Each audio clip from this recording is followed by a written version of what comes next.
अध्यात्म विज्ञान कोई धर्म या संप्रदाय नहीं है, ये स्पिरिचुअल साइंस है जो कुदरत के कानून पर आधारित है।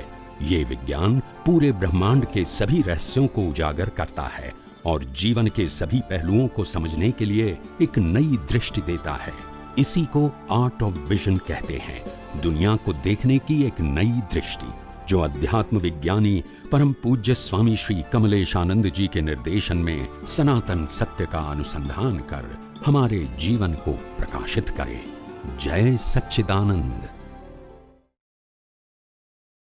હવે મારો પ્રશ્ન એ છે કે જ્યાં ગતિ સહાયક સ્થિતિ સહાયક તત્વો છે એમાં પરમાણુનું અસ્તિત્વ હોય, પરમાણુ હોય?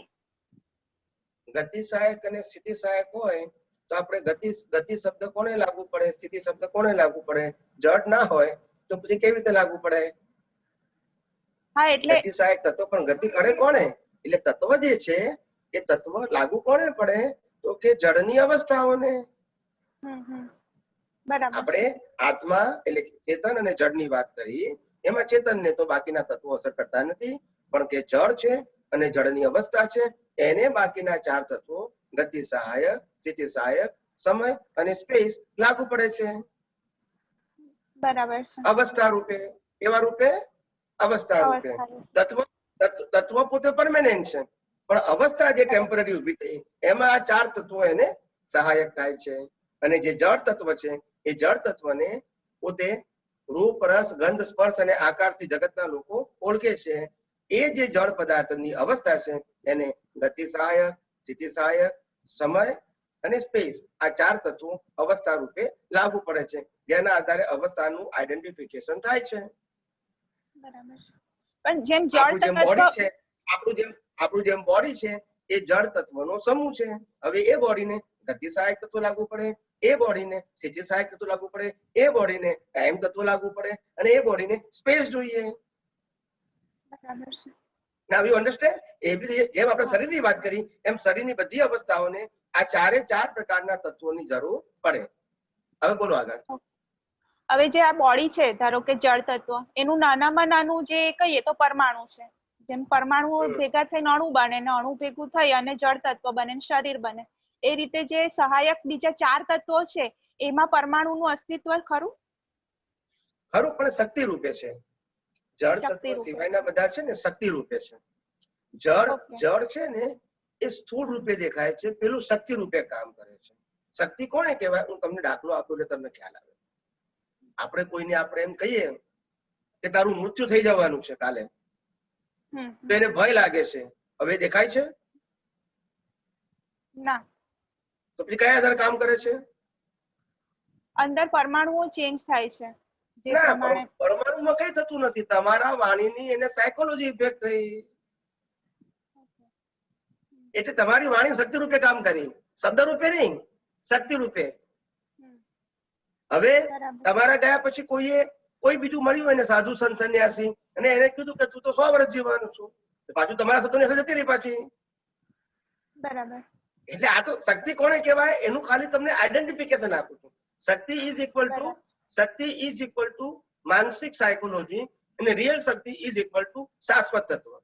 શાશ્વત તત્વ એ રિયલ છે, બાકી બધું રિલેટિવ સત્ય છે. અને રિલેટિવ સત્ય ટેમ્પરરી હોય, અવસ્થા રૂપે હોય, બિલીફ રૂપે હોય. અને આખું આ જગત બિલીફમાં ફસાયું છે, ફેક્ટમાં નહીં. ફેક્ટ સમજે તો કામ થઈ જાય. એનર્જી જે છે આખા બ્રહ્માંડમાં, એનર્જી તો એક જ છે ને? એનર્જીમાં તો ડિવિઝન ના હોઈ શકે ને? એનર્જી નહીં, એનર્જી જે છે શાશ્વત એનર્જી છે. એ એનર્જી બે પ્રકારની છે, એક જળ અને તેની અવસ્થાઓ અને એક ચેતન. ચેતનની જે અવસ્થા, ચેતનની જે શક્તિઓ છે એ શાશ્વત છે, એ ક્યારે બદલાતી નથી અને વધઘટ થતી નથી. પણ જે જળની અવસ્થાઓ છે એની શક્તિઓ વધઘટ થાય. તત્વની શક્તિ વધઘટ થતી નથી, જળની અવસ્થાની શક્તિ કહું છું. જેમ એક માણસ રાજા બની જાય ને એક માણસ બધું ભિખારી બની જાય, તે જળની અવસ્થાની શક્તિ થઈ.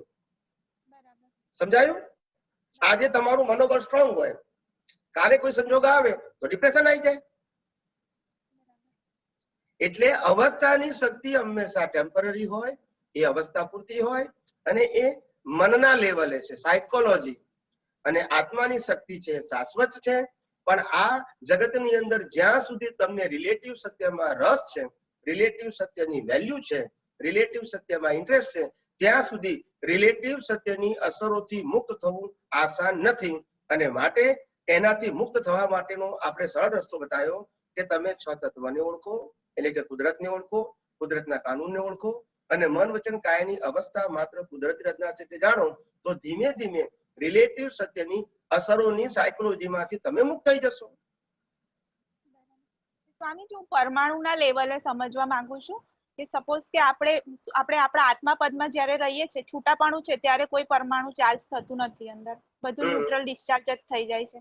જ્યારે આપણો અંદર આત્માની શક્તિ ભળે છે ત્યારે ઉપર પરમાણુનું કોટિંગ થાય છે, બરાબર? અને બહાર આખું બ્રહ્માંડ શુદ્ધ પરમાણુઓથી ભરેલું છે, પરમાણુઓ શક થાય છે ને, અંદર ઉપર કોટિંગ થાય છે, ઇલેક્ટ્રોન, પ્રોટોન, ન્યુટ્રોન ના લેવલે અંદર ફેરફાર થાય છે. એટલે આપણું જળ તત્વ તો પરમાણુનું છે જ. હું એવું સમજુ છું કે પ્રતિષ્ઠિત આત્મા પણ પોતે પરમાણુઓનો છે, તો એ બરાબર છે? કારણ કે ચેન્જીસ બધા પરમાણુના લેવલે જ થાય છે. સમજાવું. પ્રતિષ્ઠિત આત્મા પરમાણુ લેવલે ના કહેવાય, એને બિલીફ લેવલે કહેવાય, પણ એની બિલીફમાં એટલો પાવર છે કારણ કે આત્માના પ્રકાશની હાજરીમાં એનો પાવર છે. ડાયરેક્ટ એનો પોતાનો પાવર નથી, પણ આત્માની શક્તિને કારણે એનો પાવર ઉત્પન્ન થાય છે. પણ એની પાસે બિલીફ રોંગ છે, એટલે રિલેટિવ સત્યના ભાવ કરી અને જળ પરમાણુને કોટેડ કરે છે, જેને આપણે કોઝ કહીએ છીએ.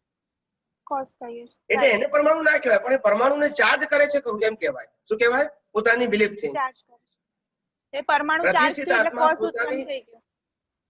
હા, પણ એ જળ પરમાણુને ચાર્જ કોટ કરે છે, એ પોતે જળ નથી. Okay. You understand my point? The difference between the જળ પરમાણુ and પ્રતિષ્ઠિત આત્મા, both are the different identity. બરાબર. એક જળ પરમાણુ એ પરમેનન્ટ છે અને એને કોટ કરનારો છે એ પ્રતિષ્ઠિત આત્મા છે. એ કોટ કરનારો એની બિલીફ પ્રમાણે એને કોટ કરે છે. બરાબર. અને જ્યારે કોટ થયેલા પરમાણુ જ્યારે ડિસ્ચાર્જ થાય છે, ડિસ્ચાર્જ થતી વખતે જે એને પેલા 4 તત્વો જે સહાય કરે છે એ પોતે પણ પરમાણુના જ બનેલા છે? કારણ કે તમે કહો છો સ્પેસમાં બધા પરમાણુ છે. એ શક્તિ રૂપે છે, શક્તિ રૂપે છે, એ શક્તિ રૂપે છે. ઓકે, બરાબર. શક્તિ રૂપે કામ કરે છે. એ વિઝિબલ ને ફિઝિબલ નથી, પણ શક્તિ રૂપે કામ કરે છે. શક્તિ રૂપે કામ. મેં હમણાં આટલું આપ્યું ને તમને. હા. ને કેવળ જ્ઞાન જ્યારે થાય ત્યારે સ્પેસ ને ટાઈમ કેવી રીતે એક થઈ જાય? હા, એટલે અમારે એક આપણા નાસાના સાયન્ટિસ્ટ છે જે દાદા ભગવાનને પણ મળેલા છે, અને એની સાથે અમારે વાત થઈ હતી, વર્ષો પહેલાની વાત છે. તો અમે બધા સાયન્સની વાત કરતા, એ ભૌતિક સાયન્સની વાત કરે, હું આધ્યાત્મ વિજ્ઞાનની વાત કરું. એમ કરતા કરતા એને મને પ્રશ્ન પૂછ્યો કે તમે કેવળ જ્ઞાનને તત્વની ભાષામાં અથવા તો સાયન્સની ભાષામાં કઈ રીતે પ્રેઝન્ટ કરો? કારણ કે સાયન્સ તો 5 તત્વને માને છે, આત્મા તત્વને તો માનતું નથી, બરાબર છે? ભૌતિક વિજ્ઞાન તો 5 તત્વને માને છે, જળ, ગતિ સહાયક, સ્થિતિ સહાયક, ટાઈમ અને સ્પેસ. આ 5 તત્વોને માને છે ભૌતિક વિજ્ઞાન. અને આધ્યાત્મ વિજ્ઞાનમાં આ 6થું તત્વ આત્મા ઉમેરો પ્લસ 5 થાય તો એને આધ્યાત્મ વિજ્ઞાન કહેવાય. તો એને મને પ્રશ્ન પૂછ્યો કે તમે ભૌતિક વિજ્ઞાનની દ્રષ્ટિએ તમે કેવળ જ્ઞાનને કઈ રીતે એક્સપ્લેન કરી શકો અથવા તો પ્રેઝન્ટ કરી શકો, આવો મને એને પ્રશ્ન પૂછ્યો. એટલે મેં કીધું કે જેની દ્રષ્ટિમાં દ્રષ્ટિ એટલે પ્રતિષ્ઠિત આત્માની વાત થઈ, અથવા તો કેવળ જ્ઞાનની દ્રષ્ટિ કહીએ આપણે, તો કે જેની દ્રષ્ટિમાં સમય અને સ્પેસ એક થઈ જાય એને કેવળ જ્ઞાન કહેવાય. એટલે એને ભૂત ભવિષ્ય ના હોય. ભૂત અને ભવિષ્ય ના હોય, બધું જ વર્તમાન હોય. વર્તમાનનો મતલબ શું? પોતે વર્તમાનમાં છે અને અવસ્થા દેખાય છે તે વર્તમાન સુધી જ. પછી પહેલા શું થઈ ગયું, પછી શું થવાનું છે, કઈ જ નહીં. એટલે વિચારની જરૂર જ નહીં. બરાબર. એટલે મનનું અસ્તિત્વ ના હોય એટલે ટાઈમ જતો રહે એમ ને? That's it. Every time is living in a presence. વર્તમાનમાં વર્તે સદા.